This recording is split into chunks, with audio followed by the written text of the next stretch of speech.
ধাওয়া পাল্টা ধাওয়া, ইটপাটকেল নিক্ষেপ। জাতীয় পার্টি ও গণ অধিকার পরিষদের সংঘর্ষে রণক্ষেত্রে পরিণত হয় রাজধানীর কাকরাইল। পরিস্থিতি নিয়ন্ত্রণে জাতীয় পার্টিকে সরিয়ে দেওয়ার পর গণ অধিকার কর্মীদের সড়ক ছাড়তে 10 মিনিট সময় বেঁধে দেয় আইনশৃঙ্খলা বাহিনী।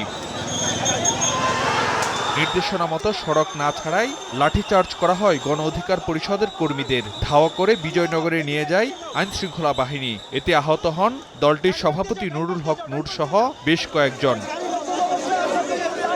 গুরুতর অবস্থায় প্রথমে কাকরাইলের ইসলামী ব্যাংক হাসপাতালে নেওয়া হয় নূরকে, পরে পাঠানো হয় ঢাকা মেডিকেল কলেজ হাসপাতালে, ভর্তি করা হয় আইসিইউতে।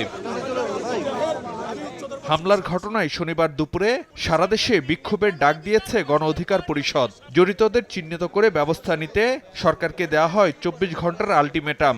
আজকে নুরুল হক নূর আইসিইউতে বাঁচবে কি মারা যাবে সেটির নিশ্চয়তা আমরা দিতে পারছি না।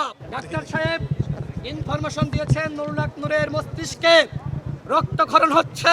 যারা হামলা চালিয়েছে তাদের বিরুদ্ধে ব্যবস্থা নিতে হবে।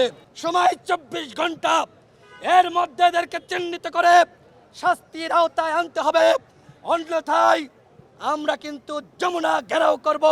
এইবার কিন্তু গণ অধিকার পরিষদ একা একা ঘেরাও করবে না।